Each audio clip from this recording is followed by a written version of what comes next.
Bom dia. Eu estou rouca, bem rouca, então o microfone vai me ajudar bastante. Aqui. Eu estava pensando que acho que 6 anos atrás eu estava aí no lugar de vocês. Hoje eu estou aqui. E um dia vocês vão estar aqui também, que seja bem próximo esse dia. A gente vai fazer agora com vocês uma dinâmica, tá? Os papéis estão onde, João?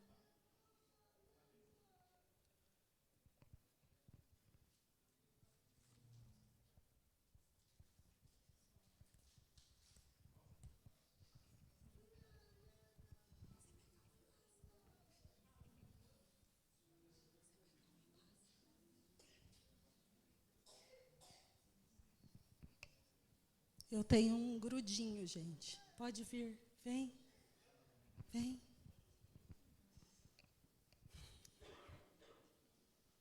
Não desgruda.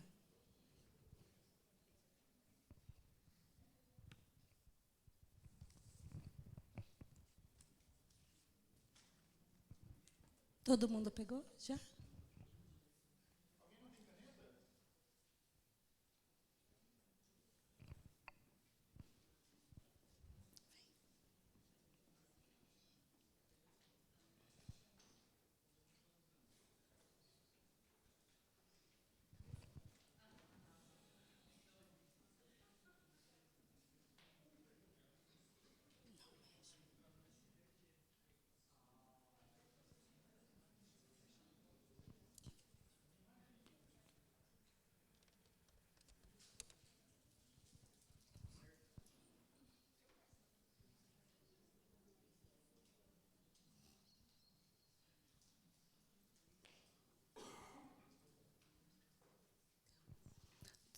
Todo mundo preparado? Agora vocês vão fazer uma confissão aí, hein? Olha só. Eu vou falar algo bem simples, tá? E aí vocês vão escrever. É assim, ó. Eu preciso que vocês agora imaginem que vocês vão ser enviados para uma ilha deserta. E deserta mesmo, tá? Só que vocês podem levar nessa ilha. Aí eu acho que tem 5 risquinhos, né? Vamos fazer com 3, que é mais rápido, vocês vão entender o processo. Vocês podem levar na parte de cima. Deixa eu só me emprestar um para eu ver. Tem aí? Vocês vão colocar aqui, nessa primeira parte, 3 pessoas, não escreve ainda, que vocês levariam para essa ilha. Que pessoas que podem ser? Celebridade, político, artistas, alguém da sua família. Esquece essa parte, mas lembra dela. Alguém que já morreu, entendeu? Mas que você gostaria de levar. Não pense em questão de espírito ali, não isso. Mas alguém, não importa assim, tem que ser uma pessoa, tá? Qualquer pessoa. Algum personagem de desenho. Escreva aí, alguém da tua família. Vocês têm meio segundo. Tem que ser bem rapidinho. Pode escrever o nome de 3 que vocês levariam.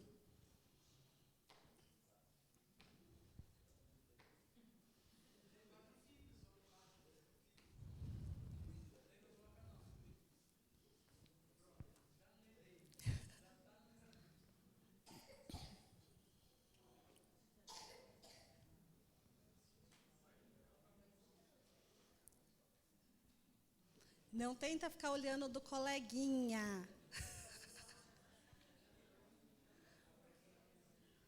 Olha só, gente, é sério agora. Quem está com o esposo do lado, com mãe, que parecem irmãs ali, né? É bem pessoal. Depois, se você quiser rasgar, esse papel não tem problema. Tá. Então, 3 que vocês levariam. Agora, na parte de baixo, não do lado, de baixo. Vocês vão colocar 3 que vocês não levariam de jeito nenhum.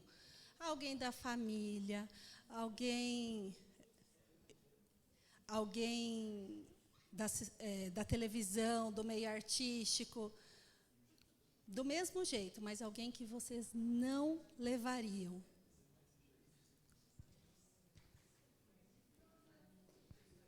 Bruno, para de colar da Lígia.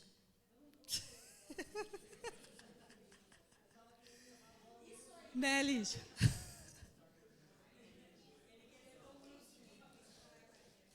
Não entendi. Tem alguém que você... Não tem quem você levaria? Então, alguém que você não levaria. Um político, você levaria todos eles? Entendeu? Então, assim... Precisa escrever, gente. Alguém, não é quem, de repente, você não goste, não é isso. Mas alguém que você escolheria que não levaria. Dos 3, levaria, outros 3 não. Quer falar?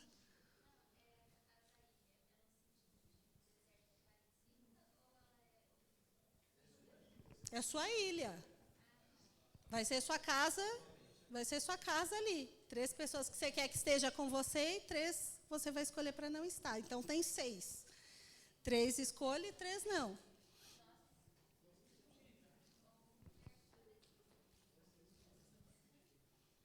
Deu certo? Não o quê? O que não levaria?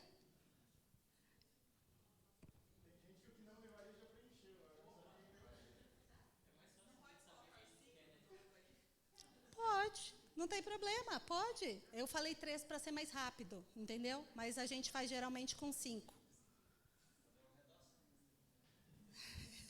Tá vendo?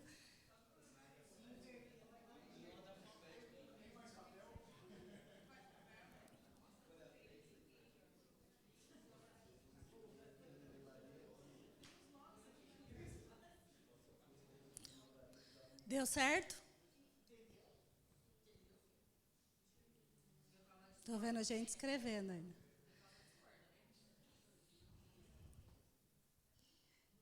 Não. Levaria a sogra? Ó, Lígia, não levaria, né, Bruno?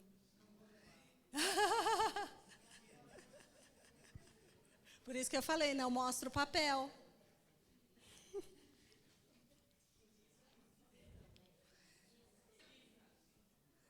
Deu certo? Gente, é muito simples. Talvez alguns encontraram dificuldade para escrever na parte dos que levariam. Talvez foi mais fácil ou mais difícil escrever os que não levaria. Não mexe. E aí, essa dinâmica fala sobre o quê? Sobre valores. É isso que eu quero falar para vocês. Valores, tá? Pessoas que você levariam, as pessoas que você levaria, provavelmente têm os mesmos valores que você tem, que você admira, que você... Fugiu a palavra.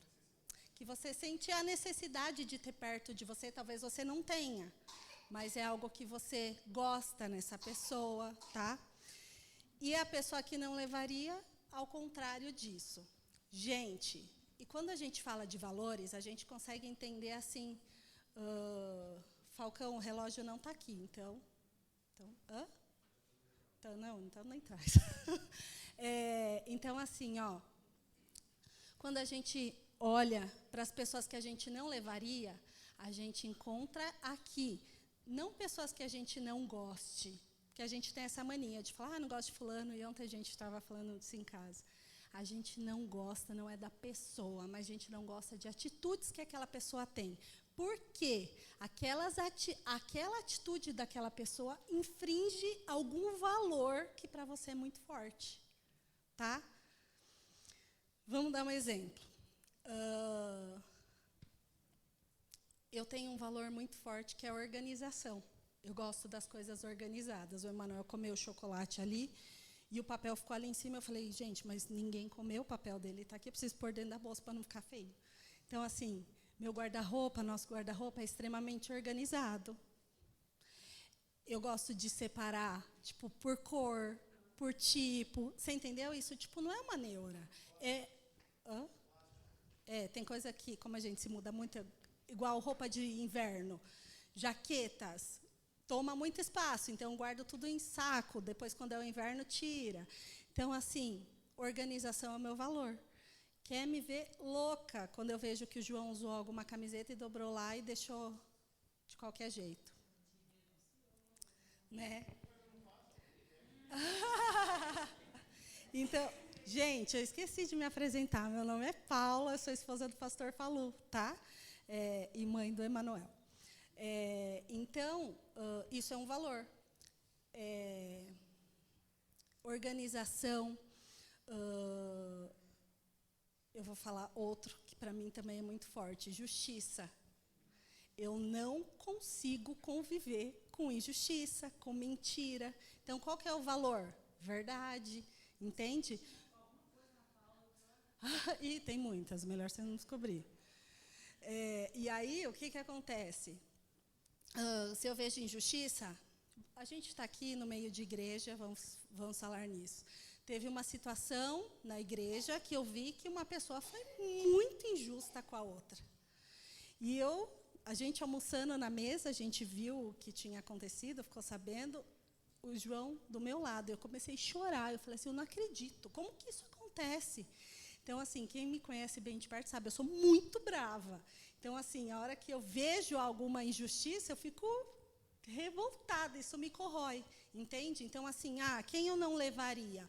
Alguém que é mentiroso. Você percebe, você às vezes está conversando com pessoas, você percebe, gente, essa pessoa só mente. E você sabe que é mentira, entendeu? Por quê? Porque o meu valor é verdade. Então, aí no livro de vocês, na página 46, no módulo 2, vocês encontram uma lista bem grande de valores. E aí, pode até olhar nessa lista, mas eu creio que vocês tenham entendido o que eu disse, na página 46, tá? Eu queria que vocês, agora, do lado aqui, das pessoas que você levaria, do nome dessa pessoa, ela tem um valor que você gosta muito. Então, um exemplo, eu levaria o João. Qual é o valor por que eu levaria ele? Confiança, segurança, ele me passa segurança, entendeu? Eu precisaria me sentir protegida na ilha. Então, assim, você vai escrever o porquê em uma palavra. Por que você levaria essa pessoa, tá? E embaixo, a mesma coisa. Por que você não levaria o fulano? Por que você não levaria... Você entende que agora é fácil a gente descobrir? Não é porque você não levaria aquela pessoa, não, mas ela infringe algum valor que para você é muito forte.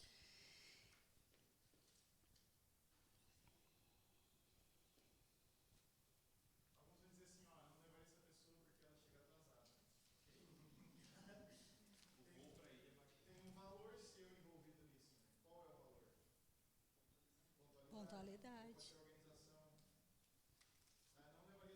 Não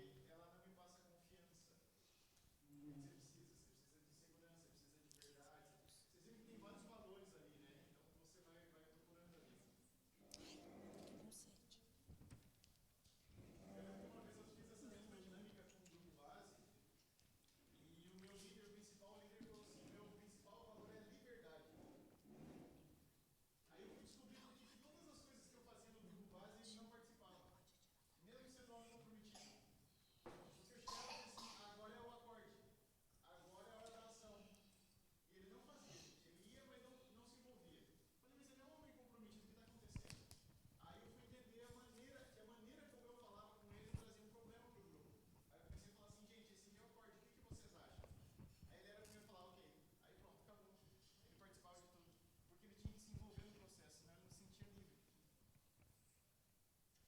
Deu certo? Conseguiu descobrir porque você não levaria alguém? Porque você levaria?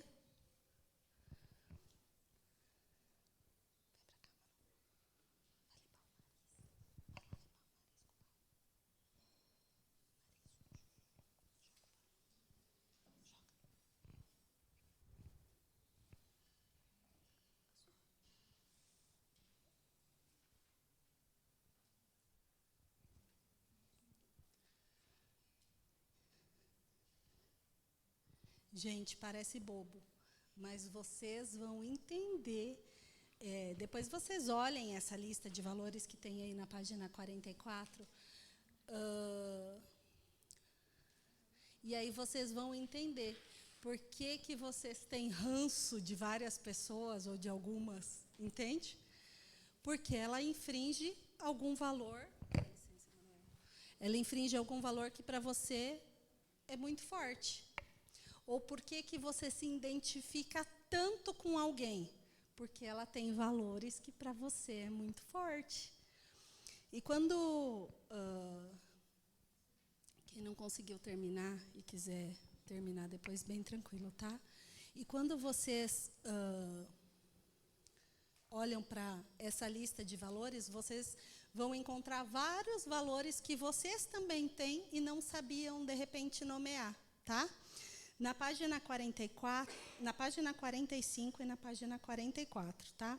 Na 45, depois você pode passar o que você escreveu aí nesse papelzinho à parte, você pode passar para 45. E encontrar naquela lista da 46 ali, outros valores que você tem. Escreva, sabe? Para você saber quais são os seus valores, tá?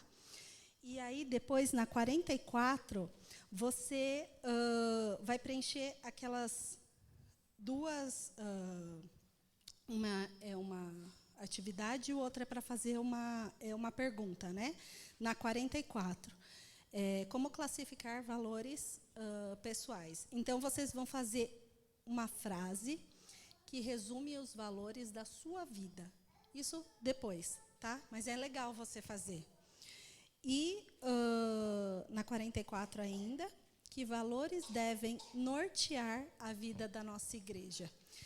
Quando a gente fala de valores, a gente encontra valores pessoais, que foi o que a gente acabou de falar. Valores, os meus valores. Mas a igreja é formada por várias pessoas. A igreja é formada por diferentes pessoas, por diferentes valores, e que a igreja precisa ter os valores dela.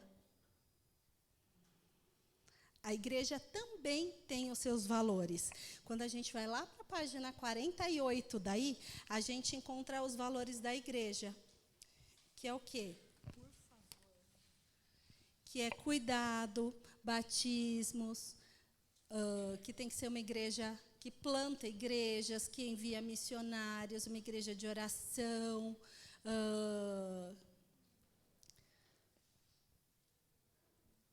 de frequência alta, de pequenos grupos atuantes, proclamadora, testemunha. A gente encontra ali vários valores da igreja.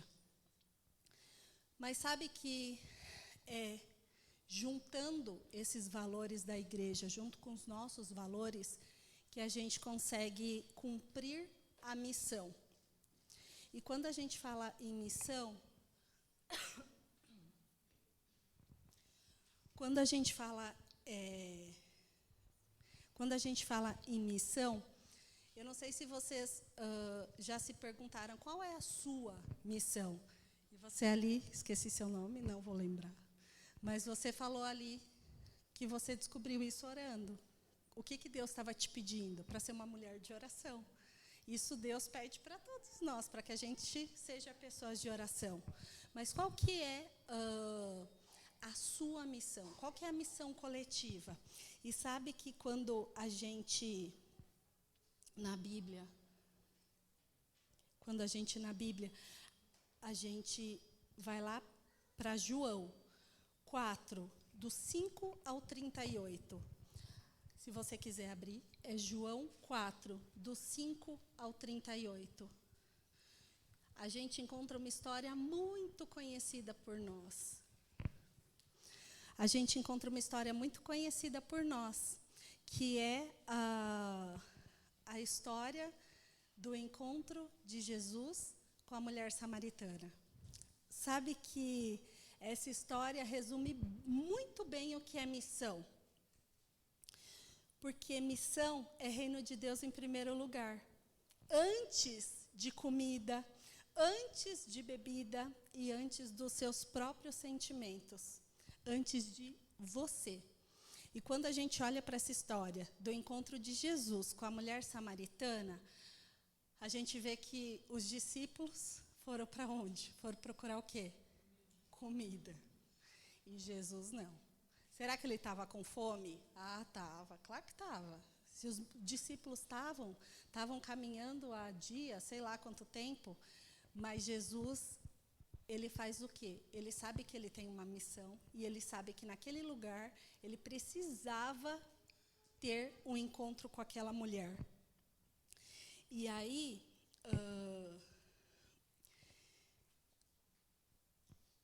a gente compara missão com férias. E quando a gente faz essa comparação de missão com férias, é algo um pouco assustador. Sabe por quê? Vocês gostam de viajar? Sim? Olha, eu gosto, não gosto de algumas coisas. Por exemplo, arrumar a mala. Quem arruma é o João. Eu não gosto de arrumar mala. Mas de estar lá no lugar, eu gosto. Gosto de estar no ambiente ali de férias. E quando a gente sai de férias, ontem eu comecei a rir, o João falou assim, o que foi? Aí eu falei assim, você lembra disso? Lembra disso? E quando a gente sai de férias, eu não sei para vocês, mulheres, mas para mim, a primeira coisa que eu penso é a cama e o banheiro. Que é algo que me incomoda. Então, a gente pensa assim, nossa, será que aquele lugar vai ter uma cama boa e um banheiro digno de ser usado? Né? E aí, nós já tivemos algumas situações. Não, situações tranquilas, assim, mas que o João, ele achava que era maravilhoso. E eu falava, nossa, gente, que ruim este lugar.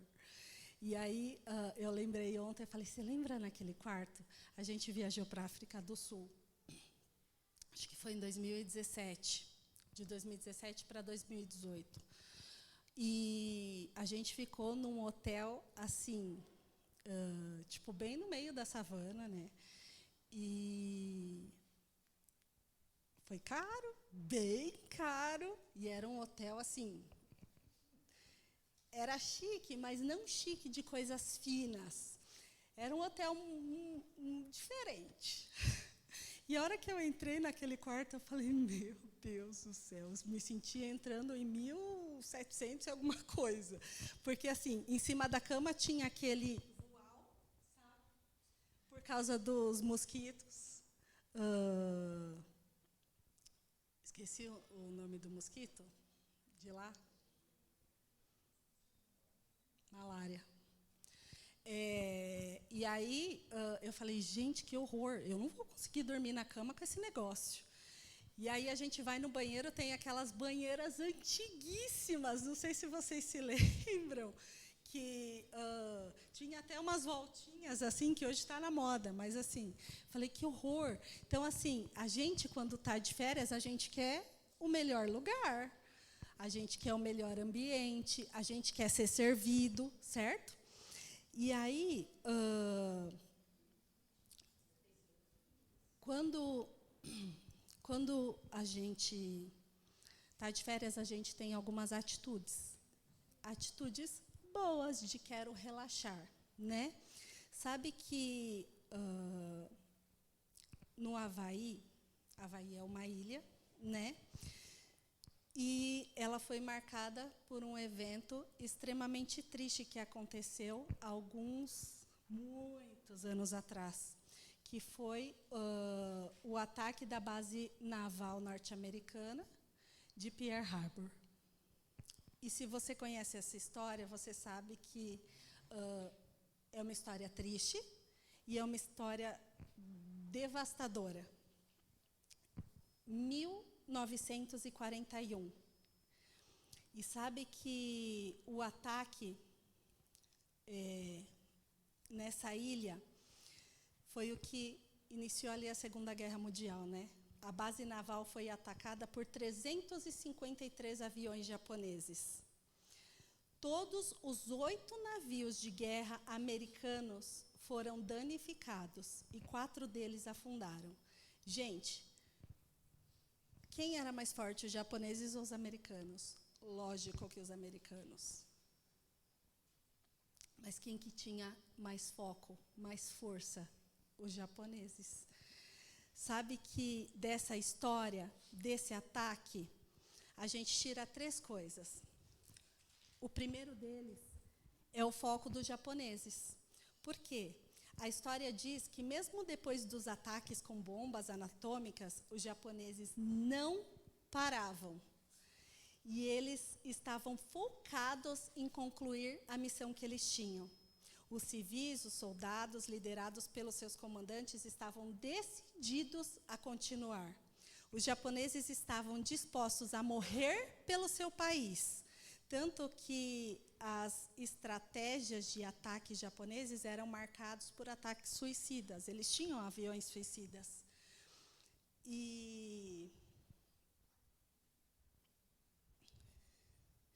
E aí, a segunda coisa é o que aconteceu depois, é o pós-ataque, que foi guerras em geral. E dessa história, ou as pessoas saem mortas, ou elas saem feridas. E quando a gente procura na internet vídeos que contam sobre essa guerra, que a gente encontra vídeos que mostram a história de Pearl Harbor, a gente vê pessoas mutiladas, sem perna, sem braço, com psicológico, com certeza, abaladíssimo. Numa guerra, ou você sai morto, ou você sai ferido. Não tem outra opção. O foco, e o ponto 3, é que os japoneses só pararam com a intervenção do imperador. Só ele podia fazer eles pararem. Eles tinham foco na missão. E aí, eu vi um vídeo, algum tempo atrás, que fala de um relato de uma noiva, que o noivo fazia parte da Força Aérea Americana. E ela conta que esse noivo foi convocado para uma missão. Os americanos são super patriotas, né? E aí ele foi convocado para essa missão. E a única coisa que ele sabia é que essa missão ia durar 6 meses. Ele não sabia mais nada. Ele não sabia que lugar que ia ser. Ele não sabia que serviço que ele ia ter que fazer. Ele não podia se comunicar com ninguém, a não ser com familiares e por e-mail. E antes do e-mail ser enviado, o e-mail precisava ser vistoriado. Ele não sabia qual ia ser o país. Ele sabia, uma das coisas que ele sabia é que essa missão podia ser prorrogada, que ele poderia ficar ali por mais de 6 meses. E aí a noiva ficou sabendo onde era aquela missão quando ela viu na televisão a Força Aérea Americana, né, que estava em serviço em determinado país. O soldado em missão se preocupa com o que vai comer, com o que vai vestir, se vai dormir bem. Lembra de Jesus? Os discípulos foram comprar comida, mas ele ficou ali, porque ele sabia qual era a missão. Ele não se preocupa com isso, o soldado também, porque ele sabe que isso é missão, bem diferente de férias. E sabe o que acontece com a gente? É que a gente vive Voltou aqui tudo, Falcão, socorro. A gente vive como se a gente tivesse de férias. A gente não vive como a gente tivesse em missão.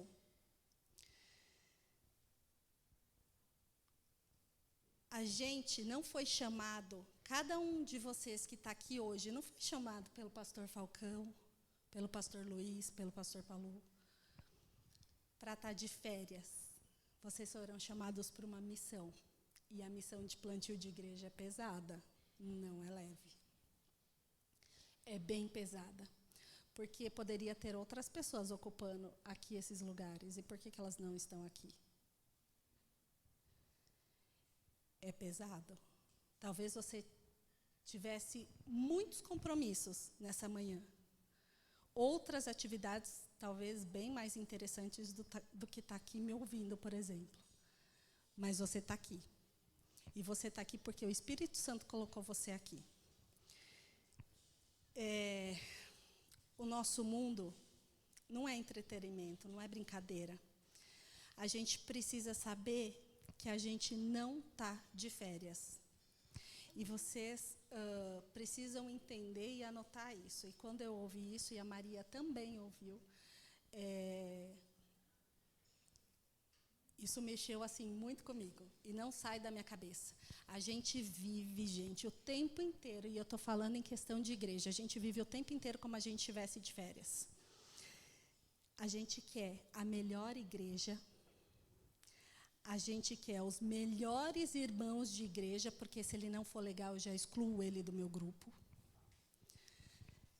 A gente quer o melhor pastor, porque se aquele pastor não for tão legal ou não me agradar, ou aquele irmãozinho que tem dificuldade vocabulário em falar, é ele que vai pregar. Ah, não, vou para outra igreja, vou procurar algo melhor. A gente precisa acordar, porque a gente não está de férias, a gente está em guerra. E nessa guerra, a gente tem uma missão. Sabem que Ellen White diz assim, a vida cristã é uma batalha e uma marcha. Nessa guerra não há trégua. O esforço deve ser contínuo e perseverante. E assim fazendo que mantemos a vitória sobre as tentações de Satanás. A integridade cristã deve ser buscada com irresistível energia e mantida com resoluta fixidez de propósito. A gente viu, não faz muitos dias, a Rússia e a Ucrânia. A gente viu quão devastador foi aquela guerra. A gente conhece também a Síria, que passou por uma guerra, uma guerra civil, e a gente tem amigos sírios que fugiram da guerra, fugiram do governo para não entrar como soldados na guerra, e que hoje voltaram, enfim, para a Síria e que vivem fugindo. Então, assim, a gente sabe que a guerra traz marcas, traz muitas marcas.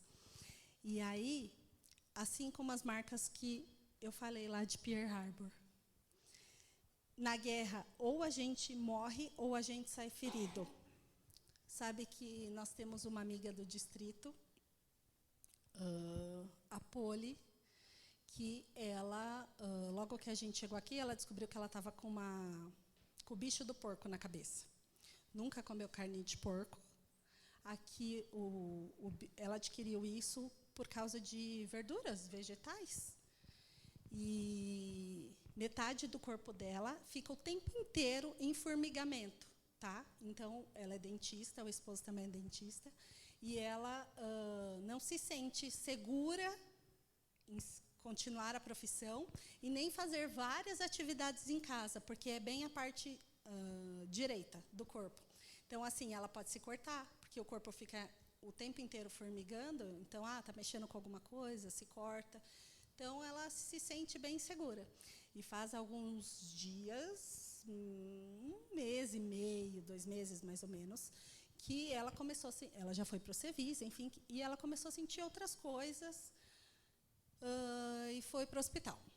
No hospital, fizeram exames, foi para casa, aguardou o resultado dos exames. Quando foi pegar o resultado, ela foi diagnosticada com esclerose múltipla. E aí, quando o esposo me mandou mensagem, né, falando, eu não consegui responder. Eu sentei no sofá e comecei a chorar. Porque, assim, é uma pessoa muito querida por nós.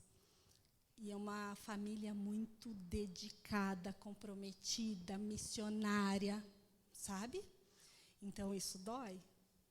A gente está em guerra. E semana passada, eu mandei recado para ela. Falei, Poli, como você está? Passei aqui para dizer que você é muito importante para mim e tal. E aí, o esposo me respondeu pelo celular dela. Paula, a Poli está no hospital de novo. E veio fazer outros exames, ela teve uma dificuldade. E aí, no outro dia, eu gravei um áudio para ele me respondeu. E aí, de tarde, ela me respondeu. Ela falou assim, Paula, eu estou bem, agora eu estou bem.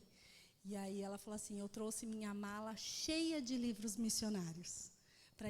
E estou entregando para médico, enfermeiro, para as moças da limpeza. Missão é estar em guerra. Missão não é estar de férias. E a gente vê ataques fortíssimos de Satanás nesse sentido. Tá? Às vezes a gente sai ferido, como a Poli. Mas eu podia contar aqui histórias para vocês de várias pessoas que estavam em missão, não estavam de férias, e morreram. Minha mãe. Eu conheço também um casal de amigos nossos que morreu agora. A gente brinca que são os nossos pais, em uma outra cidade onde a gente estava. Estavam em missão e morreram. E aí, nessa guerra, nesse grande conflito, o nosso conforto é saber que Jesus já venceu. Mas existe ainda muitas pessoas que precisam saber que Jesus venceu por elas. Mas a gente escolhe continuar de férias. Sabe que tem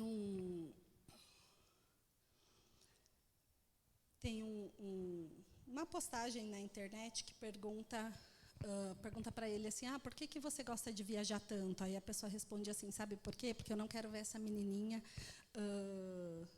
vendo... um dia desses me perguntaram, por que viajo tanto para pregar o Evangelho? Eis minha resposta. Não quero que essa menininha cresça nesse mundo. Não quero que ela saiba o significado da palavra falsidade. Não quero que ela descubra que pessoas moram na rua e passam fome. Nenhuma cidade no mundo é digna para educar meus filhos. Quero ir logo para o céu. Odeio esse mundo. Não suporto mais esse cheiro de incertezas e da maldade. Por isso prego tanto. Vem comigo, vamos morar lá no céu. Vamos juntos pregar o Evangelho. Lembre-se, todo cristão é um missionário e não um impostor. O que é impostor? É aquele que fala mentira, farsante, enganador. Aí você me diz assim, por onde que eu começo? Qual é a minha missão? E aqui a gente começou a falar sobre valores. Quando você encontra os seus valores e você junta eles com os valores que a igreja precisa ter, a gente entende que a gente precisa cumprir uma missão. E aí, eu vou apresentar para vocês 2 formas para você começar a sua missão. Você já pensou em amar as pessoas?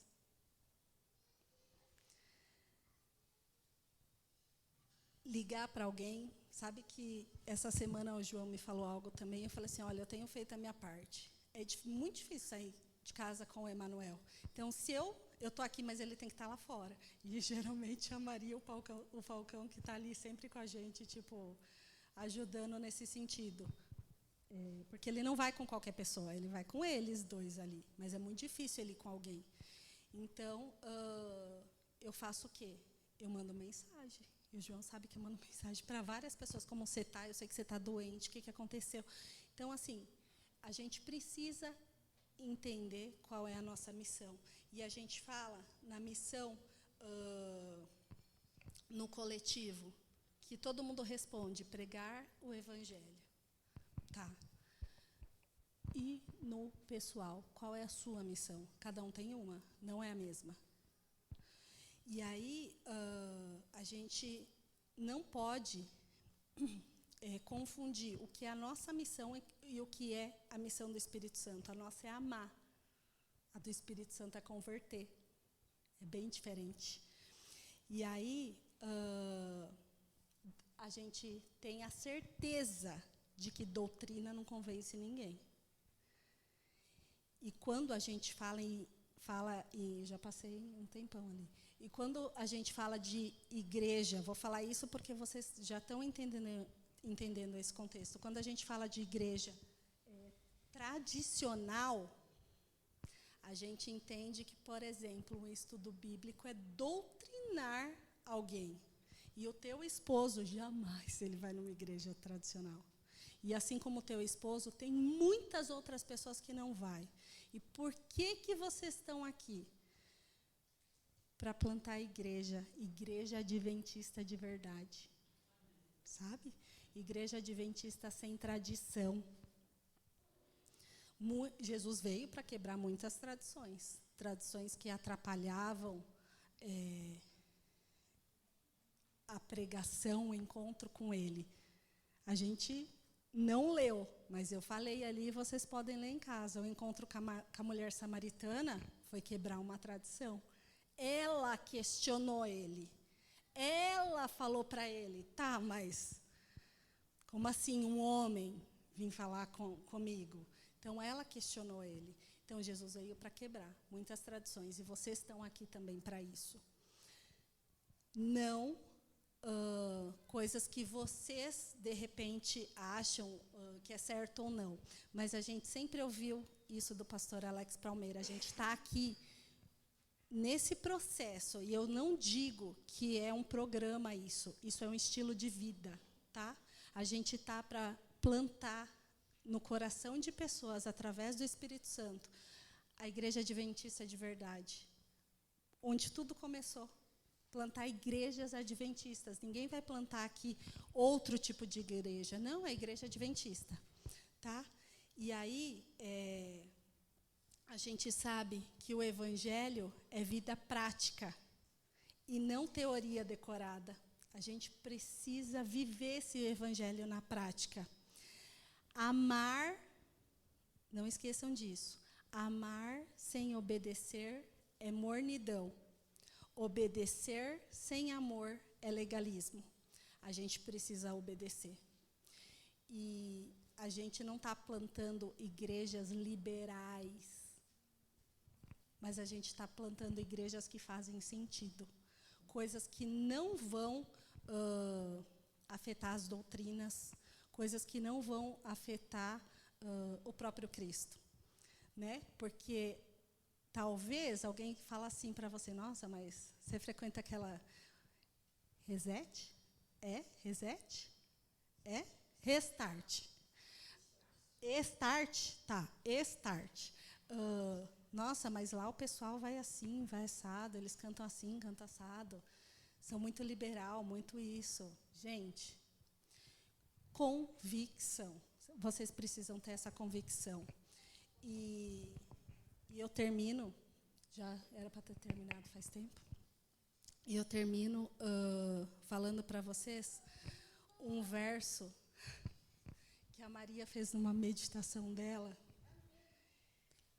e que eu leio sempre, que é João 5,34. Diz assim, eu não preciso que ninguém dê testemunho a meu favor, mas digo essas coisas para que vocês sejam salvos. Vocês estão aqui para serem salvos. E a gente precisa encontrar naquela lista vários valores que são nossos. A gente precisa entender quais são eles, mas a gente precisa encontrar qual é a nossa missão. Qual é a nossa missão coletiva, que a gente já sabe que é pregar o evangelho, mas a gente precisa encontrar com a nossa missão pessoal. E, de uma maneira bem rápida, eu também fui professora da Escola Adventista, e posso dizer com muita clareza e muita dignidade para vocês que eu fui uma professora bem diferente, e o João sabe disso. Onde eu fazia estudo bíblico com os meus alunos, eu sempre dei aula para o 2º e 3º ano, isso por 15 anos. Tá? Eu sempre levava, quando a gente morava em São Borja, eu levava todos os meus alunos para casa uma vez na semana e estudava a Bíblia com eles. Afastava tudo do sofá, preparava atividade e estudava a Bíblia com eles. Adventistas? A maioria não. Carregam até hoje? Carregam. Eu sabia que a minha missão não era só ser uma professora. Professor de conteúdo a gente tem um monte. Né, professor Luiz? A gente tem um monte, mas a gente precisa entender que nosso chamado vai muito além disso. E aí, hoje, eu e a Maria, depois eu comecei a me envolver bastante com a igreja, sempre foi super tímida, mas tinha muita vontade de pregar. E a gente, onde estava, teve essa oportunidade, Deus me usou nesse momento para isso, e ali eu comecei a envolver várias pessoas para pregar. Então, assim, fazer escala, gente, para mim era fichinha, e o João sabe que eu fazia escala para o ancião, que era meu amigo, entendeu? E eu envolvia todo mundo da igreja. Envolver pessoas, amar pessoas. E hoje eu e a Maria, a gente tem um projeto, não gosto desse nome projeto, mas a gente trabalha ali na Igreja do Portão com mulheres. Nós somos, por enquanto, 25 mulheres que se comprometeram em estudar a Bíblia de uma maneira diferente. Estudar a Bíblia, as mulheres vão entender, talvez, pelo estilo Bible Journaling, tá? E aí, algumas já viram ali no nosso Instagram, se chama Adorarte. E a gente convidou todas as pessoas da igreja, foi lá na frente e falou, venham, gente! Não. A gente chamou pessoas bem específicas, e eu creio que foi o Espírito Santo que chamou, porque a gente tem muitos testemunhos do que está acontecendo na vida dessas pessoas. E para participar desse processo, já estou terminando, eles ficam me olhando de cara feia. E para participar desse processo, tem